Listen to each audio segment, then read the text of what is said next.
Sudah mulai, Wir? Bisa mulai? Oke. Assalamualaikum warahmatullahi wabarakatuh dan salam sejahtera. Alhamdulillah jumpa lagi hari ini kita dengan sahabat-sahabat portal media dan kita sangat berterima kasih atas kehadiran dan waktu yang disempatkan oleh bintang tamu kita pada hari ini, narasumber kita hari ini, yaitu seorang chef dan seorang reviewer kuliner. Selamat datang Pak Hendro Lawalata. Siap, terima kasih. Saya panggil Pak ke atau Bro aja nih? Atau Boleh. Pak Chef aja ya? Bolehnya sebagainya. Chef aja ya? Oke, Oke, chef siap. aja. Siap. Chef Hendro. Ya. Chef Hendro ini berapa lama jadi chef ini? Kurang lebih perjalanan karir saya sudah 20 tahun sebagai chef. Oh, senior Di juga hotel. nih ya. Iya. Sudah dari hotel berapa? Pertama dari hotel mana dulu ini? Iya, awal karir saya itu di 2006, Pak. Ha? Nah, itu saya di Hotel Coklat. Hotel Coklat. Iya. Iya. Di Ratu Langit. Iya, Iya. di yang Onta tepatnya. Onta ya. Kemudian saya ada opening hotel lagi di tahun yang sama. Iya. Itu Hotel Santika. Terus saya opening. Kemudian saya lanjut ke Hotel Valentino. Kemudian saya ke Hotel Horizon di tahun 2008. Di sini cukup lama Pak ya, saya 7 tahun. Jadi memang saya lebih sering buka hotel Pak. Jadi hotel-hotel baru di Makassar itu rata-rata saya yang buka. Ya, setelah dari Novotel saya dari Horizon saya ke Novotel di tahun 2015 saya opening juga. Kemudian setahun kemudian saya opening lagi Hotel Gamara Pak. Oh, Gamara yang di Tanjung sih Iya, tadi. betul. Jadi setelah dari Hotel Gamara saya coba untuk mencari pengalaman di lapangan golf Pak. Lapangan golf. Itu di tahun 2018 saya 2 tahun di situ. Kemudian saya balik ke hotel. Saya opening hotel teras kita. Itu hotel plat merah. Oh, yang di Petaran di situ ya? Sekarang namanya Fasaka. Sudah ganti nama juga. Rebranding jadi Hotel Fasaka. Terakhir saya di Hotel Harper. Hotel Harper. By Archipelago, iya. Sudah lumayan senior juga ini kalau dalam dunia perhotelan dan dunia chef ini ya. Iya, dan sekarang saya menjadi seorang chefpreneur. Chefpreneur. Iya, jadi bisa jelaskan. Jadi chefpreneur itu adalah istilah untuk seorang chef yang melangkah lebih lanjut menjadi seorang entrepreneur di bidang kuliner. Dalam hal ini saya sebagai seorang konsultan bisnis kuliner.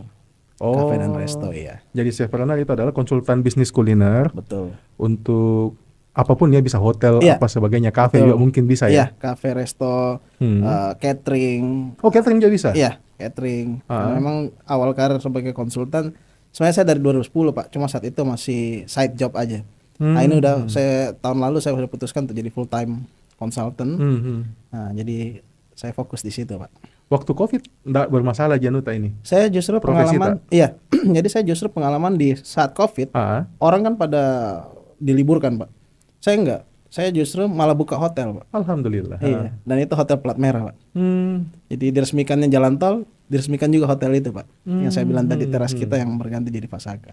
Oh iya. Jadi COVID enggak ngefek juga nggak ya ngefek, sama Pak. kita. Iya, malah membawa berkah. Membawa berkah ya. Iya. Lumayan tahu. Yap.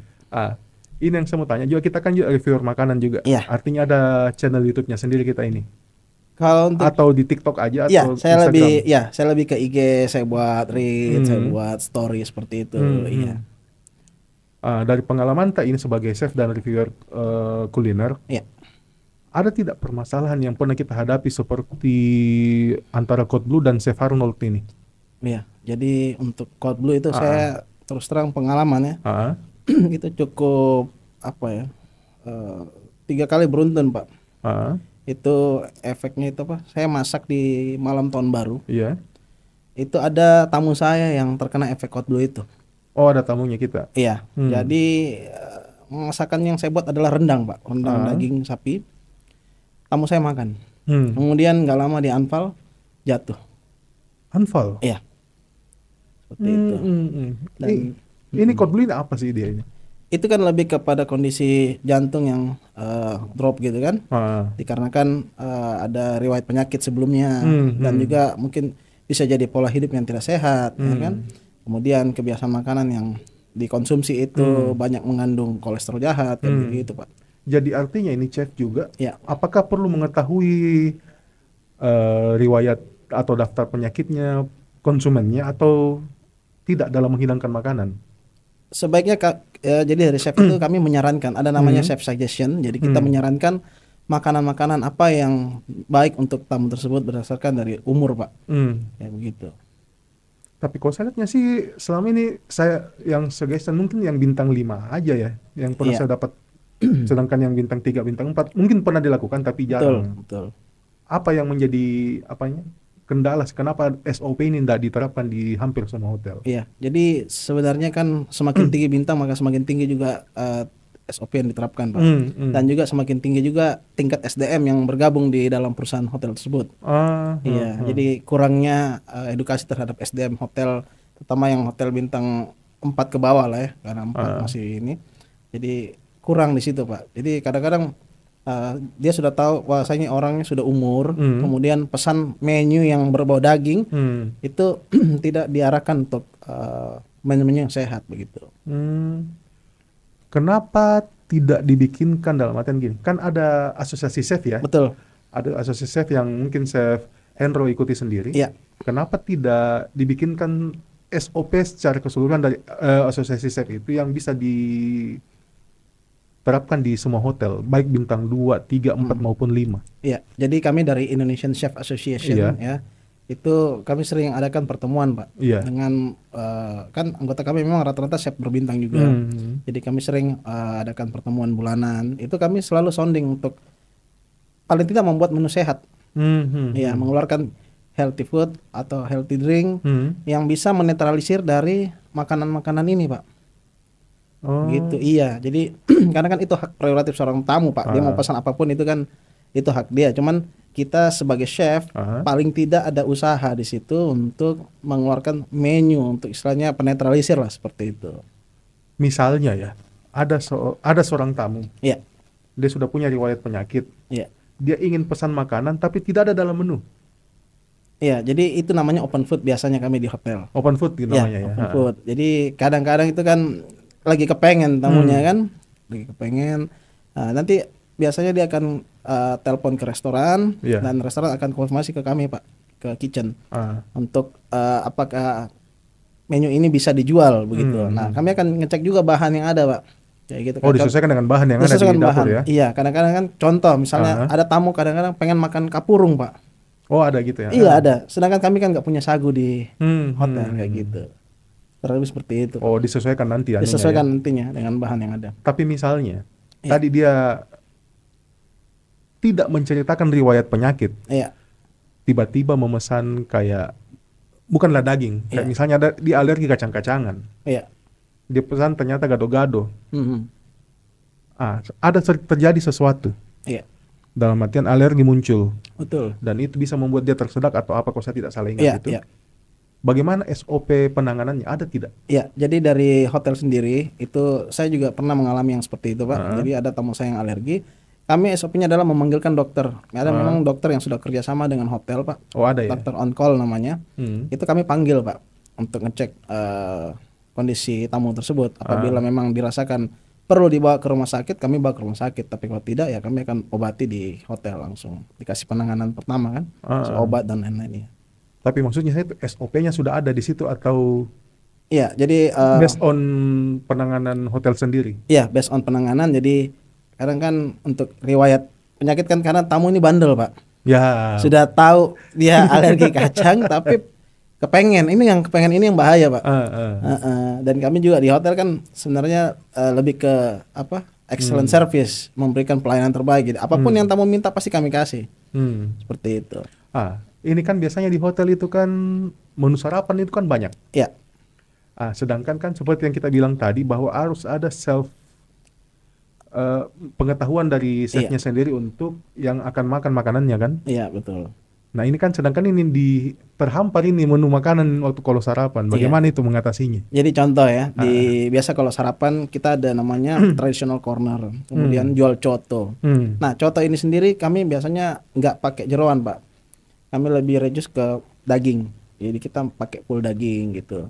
Jadi tamu pun biasanya sudah paham bahwa saya kalau makan otentik makan Makassar itu hotel pasti beda, Pak. Hotel kita lebih ke standar umum gitu. Tapi kalau mau dapat tradisionalnya mungkin tamu tersebut akan memilih untuk makan di luar kayak gitu. Itu salah satu usaha dari kami untuk menekan bahan-bahan yang kolesterol gitu. Ya. Tapi kan ini seperti saya bilang tadi kan banyak nih makanan Iya, kalau betul. sarapan. Sedangkan kita sendiri tidak tahu bagaimana riwayat penyakit atau rekam medis ini Iya, para konsumen atau tamu yang nginap di hotel. iya. Untuk menghindari, apakah ada pemberitahuan bahwa bagi yang mempunyai riwayat penyakit, tolong disesuaikan dengan tolong disesuaikan makanannya. Apakah ada pemberitahuan atau Sampai detik ini belum ada, Pak. belum ada ya? Iya, yang seperti itu. Jadi lebih kepada kesadaran dari tamunya tersebut. Tapi kami dari pihak hotel ya, berdasarkan pengalaman saya, kami sudah siapkan kemungkinan terburuk dari itu. Makanya tadi saya bilang ada dokter on call, makanan yang kami sajikan kami kurangi jeroan, seperti itu, Pak. Oh, Iya. kalau dokternya ini memang apakah dia dokter rumah sakit sekitar situ atau memang sudah kerjasama khusus dengan hotel? Iya, jadi sudah kerjasama khusus dengan hotel dan memang diambil di dekat dari lokasi hotel. Oh, Iya, dekat dari lokasi hotel ya? betul. Untuk antisipasi manakala tamu tersebut memang diperlukan dibawa ke rumah sakit, bisa dekat, Pak. Kalau yang kasusnya itu Coach Blue dengan Chef Arnold itu gimana sih? Yang kasusnya Chef Arnold kalau saya tidak salah ya? Iya. Jadi memang itu dari tamunya, Pak. Ya kan yang makan itu saya bilang kadang-kadang tamu ini kan bandel, Pak. Sudah tahu ada riwayat seperti itu tapi kepengen, dan chef sendiri juga tidak bisa mengantisipasi itu karena itu di luar kendalinya dia, Pak. Kecuali mungkin ada kontaminasi silang di dalam makanan yang mengakibatkan sampai ke food poisoning, itu bisa jadi kesalahan dari chef. Tapi kalau untuk masalah Coach Blue ini, tamu tersebut yang harus tahu lah kondisi tubuhnya. Seperti itu. Tahu kondisi tubuhnya. Iya. Ditambah lagi memang food ingredients ini kan memang dari hotel kan biasanya lebih segar dibanding yang kaki lima kan. Iya. Jadi kecil kemungkinan itu dari hotel gitu maksudnya ya. Iya, itu kemungkinan dari hotel. Tapi memang ini apakah diperlukan SOP tertulis dalam artian seperti yang saya bilang tadi untuk ditaruh di semua hotel, mau itu bintang berapa sampai bintang 5. Apakah memang itu ada nanti kesepakatan dari Asosiasi Chef Indonesia ya, kalau saya tidak salah? Betul. Jadi Indonesian Chef Association atau ICA. ICA itu sudah berapa kali untuk pertemuan dengan para GM, ya kami sosialisasi. Jadi langkah-langkah yang kami tempuh adalah dengan mempromosikan healthy food itu, Pak. Oh, salah satunya itu healthy salah food. satunya dengan menggiatkan healthy food, makanan sehat. Ya, kita sering juga jadi narasumber di hotel. Kalau kita pertemuan dengan dinas kesehatan, itu kami juga sampaikan bahwasanya hotel itu sebaiknya menyajikan menu jadi berimbang, Pak. Karena kan anak muda juga pengen, Pak. Betul. Yang makan makanan yang seperti itu, Pak, ya. Kayak gitu. Kalau untuk ke konsumennya sendiri, kan kalau untuk ke GM tadi, ke hotel tadi kan sudah aman tadi itu, karena sudah banyak sosialisasi. Nah, ke konsumennya ini, sedangkan ini kan konsumen memang kan ya bisa dibilang tamu adalah raja. Betul. Kadang juga dia pesan semaunya saja. Kadang juga ya ada juga yang mengerti kondisi kesehatan, tapi kan itu sedikit. Iya. Jadi biasanya pada saat pesan menu dari pihak waiter itu, pelayan server itu, dia akan menjelaskan, Pak. Jadi contoh misalnya dia pesan daging topalada lah, ya. Itu dari pihak hotel dalam hal ini server, dia akan menjelaskan. Jadi daging topalada ini terbuat dari daging, itu sudah disebutkan, Pak, bahan dasarnya. Gitu. Tapi tidak ditanya tentang ada tidak riwayat penyakit, jadi bisa disesuaikan dengan menunya. Agak sulit, Pak, karena agak itu sulit, kita akan berbenturan dengan namanya etika pelayanan, Pak. Oh, itu sudah masuk. Ada juga ya? Iya, itu sudah masuk di bagian privasi tamu, Pak. Iya. Takutnya tamunya tersinggung. Niat kita sebenarnya baik untuk pencegahan, karena kita peduli dengan kesehatan tamu, tapi takutnya akan malah menimbulkan ketersinggungan. Seperti itu. Jadi ambil jalan tengahnya gimana? Ini kan serunya di situ kan, ambil jalan tengahnya. Nah, kita ambil jalan tengahnya dengan membuat healthy menu itu. Healthy menunya tadi itu. Healthy food itu, menu healthy food. Kita akan sarankan, Pak, kami ada menu baru loh, Pak. Ini misalnya fruit salad. Kayak gitu, Pak. Tapi untuk menyarankan itu, apakah cuma melihat outer look-nya gitu dia? Kita semua. Jadi kan memang semuanya. Ada beberapa hotel memang sudah menerapkan untuk green food. Jadi makanan healthy food ini kita coba untuk promosi seperti itu. Oh, jadi untuk umum, bukan untuk yang misalnya saya lihat nih, misalnya saya waiters ya, saya lihat ada konsumen itu umur ya 50-60 lah, yang rentan sama penyakit kan, asam urat, jantung, darah tinggi apa sebagainya. Nggak begitu ya, tapi secara umum dia kenalkan. Tapi bisa ada juga kejadian tamu reguler, tamu ini sudah sering Pak berkunjung di hotel, sehingga sudah terjadi keakraban di ketika berkunjung ini. Jadi dari pihak waiter ini sudah tahu, jadi oh misalnya bapak ini ada riwayat seperti ini, jadi biasanya pesan minuman sehat, wedang atau sarabak kayak begitu Pak. Iya. Oh, menu-menu sehat itu menu sehat, iya. Tapi memang ini benturannya memang antara riwayat medis sama etika pelayanan ya. Iya, karena kan kita memang dituntut untuk menyajikan excellent service Pak. Ya, bagaimana kita menyajikan pelayanan yang terbaik, ya apapun tamu pesan ya kita pasti usahakan sajikan dengan kualitas terbaik seperti itu. Kalau tersinggung tidak datang ya lagi nanti. Iya, nantinya kalau tersinggung ya. Iya, seperti itu. Seru memang ini dunia perhotelan sama chef ini, Di. Iya. Tapi selama pengalaman tak menjadi chef 20 tahun ini, apa yang menjadi suka duka atau tantangan, kayak apakah pernah ketemu dengan Code Blue ini atau? Iya, jadi tadi saya bilang ada yang lain lagi. Itu ketika kita menghandle juga pejabat ya. Iya. Oh iya gimana nih ya? Ini seru kan, juga ini. Iya, saya kemarin saat saya masih kerja di Hotel Gamara itu kan, Pak JK masih jadi wapres. Nah, kebetulan beliau itu ada menghadiri acara dan prosedurnya itu ketat banget Pak. Ya ada SOP-nya sendiri. Ada SOP-nya sendiri. Itu makanan saya semua dijajarin ya, diambil sampelnya. Ya pokoknya diobok-obok lah sama dari BP POM itu kan. Iya, itu seru di situ kan saya waduh. Dan saat itu memang saya baru tahu kalau makanan-makanan yang kalengan itu enggak boleh untuk beliau. Gitu, iya. Itu request dari pas pampresnya gitu ya? Iya, dari tim kedokterannya. Tim kedokterannya juga. Dari Wapres itu enggak boleh. Tidak boleh. Iya, jadi Bapak itu cuma boleh makan sayuran fresh food ya? Iya, fresh food. Tidak boleh ada yang namanya makan makanan olahan. Iya, yang berbentuk dalam kaleng atau kemasan itu nggak boleh Pak. Kalau yang maksudnya kan kalau Pak JK kan ya mungkin karena umur memang ya. Iya. Ada tidak konsumen lain yang punya pengalaman paling, saya mau bilang traumatik, tidak enak juga. Iya. Dalam artian dia komplain lah, tapi cara komplainnya juga ya ngena juga lah di hati juga. Ada tidak kayak begitu?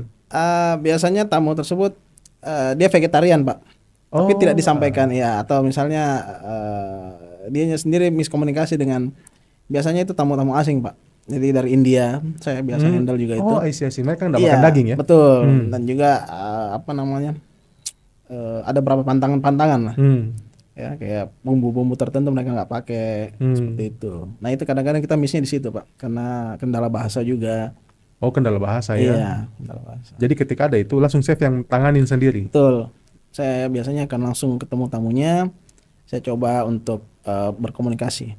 Nah cara untuk mengetahui bahwa chef harus menangani sendiri itu, apakah memang melalui prosedur dalam artian waitersnya ini sudah datang melayani tapi belum memuaskan bagi mereka, sehingga melapor ke chef atau bagaimana?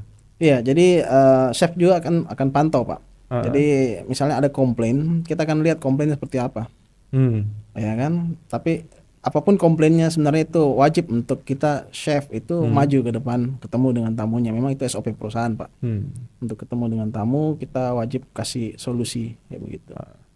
Ada tadi menarik itu tentang reviewer kuliner. Iya. Nah ini kan yang jadi masalah sekarang adalah undang-undang ITE. Iya. Nah, ini kan saya bisa tanya ke kita ini karena kan kita ada di dua sisi nih. Iya betul. Sebagai chef sendiri, sebagai reviewer kuliner. Iya. Nah, bagaimana cara jalan tengahnya? Sedangkan reviewer kuliner kan memang dia mau tampilkan penilaian berdasarkan subjektivitasnya dia. Iya. Tapi terhalang, takutnya tersinggung apapun itu berhubungan dengan undang-undang ITE lagi, pencemaran nama baik. Betul. Bagaimana Anuta itu? Jadi saya biasanya ambil jalan tengah Pak. Ya kan, kita ambil jalan tengahnya ya, win-win solution lah seperti itu. Ya, jadi contoh ketika membahas satu produk ya, makanan dari satu outlet restoran atau kafe, itu saya akan angkat Pak apa yang menjadi signaturenya mereka, ciri khasnya, kayak gitu.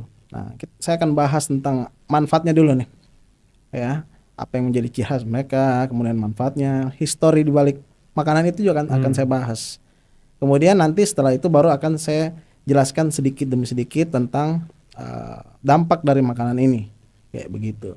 Ya nggak usah jauh, contohnya misalnya coto Pak, ya kan itu makanan yang kaya akan rempah. Ini makanan para sultan dulunya ya, raja yang memang disajikan untuk kalangan raja begitu kan. Kemudian nanti saya akan sampaikan bahwasanya ya memang untuk tamu-tamu yang sudah berumur sebaiknya memilih apa daging aja ya, daging tok orang biasa bilang Pak ya, dato itu daging tok. Yang lain yang jeroan sebaiknya dikurangi seperti itu. Nah, sekarang ini yang jadi permasalahannya adalah jujur itu terkadang membawa masalah. Misalnya kayak ada sempat kasus yang viral di Instagram kah atau di YouTube itu hari yang dia reviewer kuliner, disuruh bungkus sendiri, dagingnya sudah masih dingin, di luar masih panas tapi di dalamnya dingin. Kemudian dibungkus juga langsung masuk ke kantong plastik, tidak ada kayak tempat-tempat makannya. Di review jujur, yang punya marah.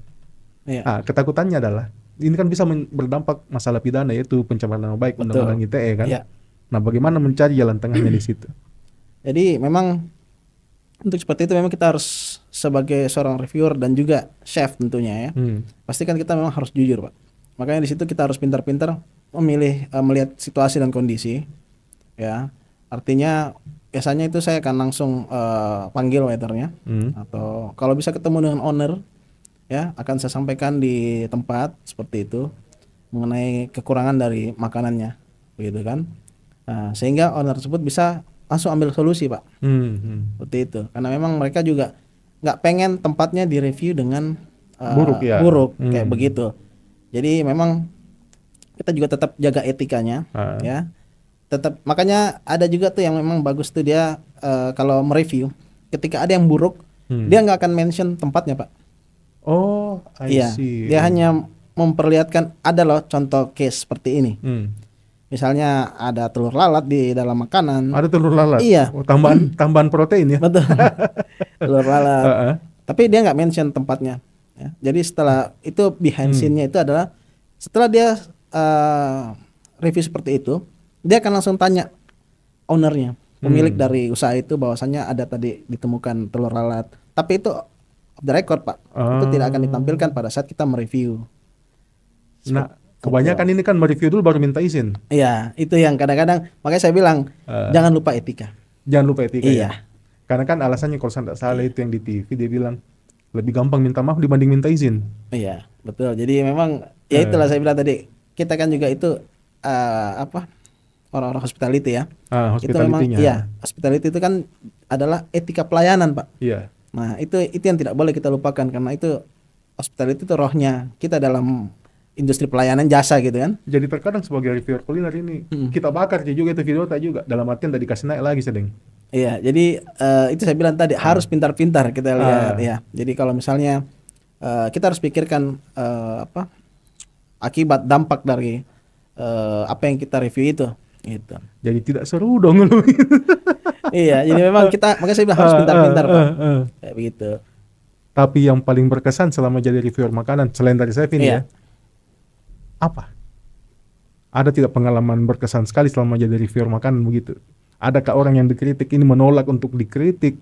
Iya. Atau gimana? Jadi pada dasarnya sifat manusia itu kan begitu Pak, agak susah untuk dikasih masukan. Ya. Ada juga yang menerima dengan baik, gitu kan. Tapi rata-rata lah itu memang berat, karena pasti kita akan dikira adalah kompetitor. Oh, kebanyakan berpikir gitu. Iya, wah ini jangan-jangan saingan bisnis seperti itu Pak. Tapi ketika kita menjelaskan, kita edukasi pemilik dari usaha ini, akhirnya dia paham Pak, seperti itu. Karena untuk kebaikannya. Makanya saya bilang tadi kita kasih lihat dulu yang apa yang menjadi strongnya. Makanya dalam analisis SWOT itu Pak, wah, gila, strong, weakness, opportunity dan threat itu selalu strengthnya dulu Pak dibahas. Kenapa strength ini ditaruh di paling urutan pertama? Karena ketika orang diangkat Pak, itu kan pasti senang, wah makanannya enak ibu, ini bumbunya pas ya. Cuman sayang ibu, weaknessnya, W-nya itu kan weakness. Weaknessnya ibu, mohon maaf ibu, ada telur lalat di dalamnya. Nah, jadi dia juga protein, iya. Jadi orang tersebut, berarti orang ini fair dong, karena tadi dia bilang udah enak. Pasti itu salah satu trik saya sih kalau jangan terlalu ekstrim juga jujurnya. Betul, gitu ya. Jadi kita akan bahas dulu sisi baiknya. Kemudian kalau ada yang minus baru kita sampaikan gitu. Jadi seru-seru juga ini antara chef dan review kuliner ya. Iya. Kalau saya sebagai sekarang yang tanya sebagai chef, ada tidak pernah review makanan tak juga? Iya, pasti. Kalau kita di hotel itu kan, apalagi kalau misalnya wedding ya, mau kawinan itu kan kita ada namanya test food, Pak. Itu pasti kita akan sajikan makanan untuk di test food. Biasanya perwakilan keluarga 10 orang akan makan, dan ketika mereka makan saya akan dampingi. Saya akan lihat mereka makan. Itu satu persatu makanan akan direview, Pak. Bayangin kalau ada 10 jenis makanan, Pak. Sampai nasi putih pun direview. Nah, biasanya kan ini makhluk dengan ras terkuat kan ibu-ibu. Betul, ibu-ibu dan nenek-nenek. Teta apa semua itu. Iya, ini kan mereka yang terkadang cukup detail dalam mengkritik. Apalagi kan mereka biasanya masak di dapur juga. Iya. Cara handle-nya gimana dia itu? Nah, ini memang harus dari pengalaman, Pak. Karena di ilmu pengetahuan itu nggak ada, Pak. Itu dari pengalaman. Jadi untuk menu itu sendiri kan ada susunannya. Pertama kan appetizer atau makanan pembuka. Itu kan contoh salad, ya. Itu biasanya ibu-ibu akan makan. Ya, misalnya fruit salad, contoh ya. Dia akan makan. Oh ini apa namanya? Terlalu asam. Ya. Dikurangi ini asamnya nih. Padahal memang itu kan mayo kan dia agak kecut-kecut, Pak. Iya. Nah, gimana caranya ya kita pakai sweet mayo. Ya, kita ganti mayonesnya dengan yang manis. Nah, begitu diganti dia bilang, "Oh iya, ini udah oke." Nah, gitu. Nah, yang paling seru lagi itu kalau misalnya makanan utama, Pak. Dia makan, "Oh, ini asin ini." Ya. Misalnya dagingnya kan, Pak, atau ayam apa itu dia makan, "Ini kayaknya garamnya lebih." Saya akan bilang, "Coba ibu makan dengan nasi." I see. Iya. Begitu ibu ini makan, karena ibu-ibu itu kan begitu, Pak. Kita harus lebih ke realita dan logika begitu kan. Coba ibu makan dengan nasi. Ibu tersebut coba, Pak. Oh iya, chefnya jadi balance ya. Rasanya jadi pas. Iya. Coba bayangin kalau saya kurangin garamnya seperti yang ibu minta. Tawar langsung ya. Pasti tawar, Bu. Iya benar juga. Ya udah nggak jadi, begitu aja. Begitu. Kurang lebih seperti itu. Iya. Tapi kalau yang review selain itu ibu dalam artian yang di YouTube. Langsung kasih masuk di YouTube, langsung masuk ke Instagram atau TikTok, ada enggak? Kalau pengalaman seperti itu biasanya memang sudah ada beberapa yang saya sempat juga alami. Ya, biasanya itu memang ibu-ibu kekinian gitu ya. Yang suka ini apa-apa di foto gitu kan. Ibu sosialita lah. Iya, ibu sosialita. Nah, itu biasanya kita harus langsung special treatment, Pak. Jadi saya sendiri pernah hadapi yang seperti itu. Itu ujung-ujungnya biasanya minta diskon. Iya. Jadi salah satu trik ya. Salah satu trik sebenarnya. Oh, ini kok ada seperti ini akan saya viralkan, Bapak. Ah, itu kita akan melakukan pendekatan persuasif. Oh, persuasif dulu ya. Iya. Jadi mohon maaf Ibu, apa yang jadi kendalanya? Oh, ini saya temukan loh yang seperti ini. Padahal material seperti ini nggak ada di hotel, gitu. Mungkin dia bawa dari rumah mungkin ya. Bisa jadi.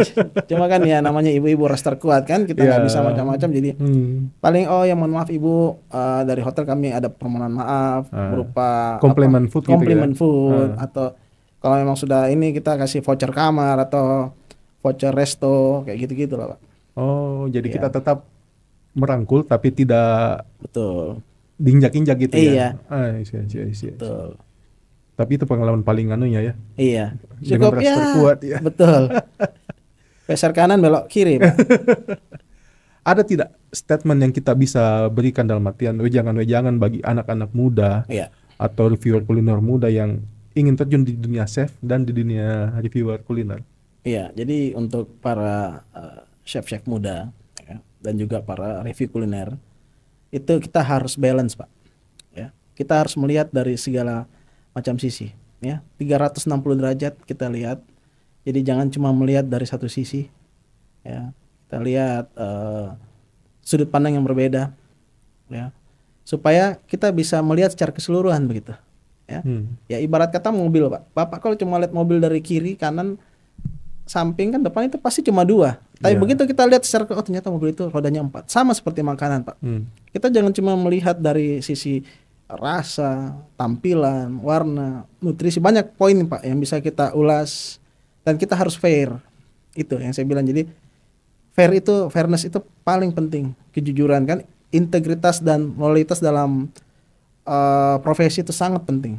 Itu yang saya junjung tinggi, dan Ketika saya sudah naik level dari karyawan di hotel, kemudian saya naik jadi chefpreneur ya, chef yang berkarir menjadi seorang pengusaha. Itu yang saya pegang Pak sebagai rahasia kunci bisnis untuk bisa menjalin bisnis dengan klien itu di loyalitas dan integritas seperti itu. Loyalitas dan integritas ya. Iya. Jadi itu tadi sobat-sobat podcast Portal Media, wejangan-wejangan dari Chef Henro Lawalata ya. Iya, betul sekali. Terima kasih banyak ini waktunya Chef. Sama-sama Pak Saldi. Banyak sekali nih info dan masukan yang sangat berguna bagi kami semua. Ya, terima kasih banyak atas sama-sama waktunya. Pak Saldi. Demikian teman-teman Portal Podcast. Billahi taufiq wal hidayah. Assalamualaikum warahmatullahi wabarakatuh. Waalaikumsalam.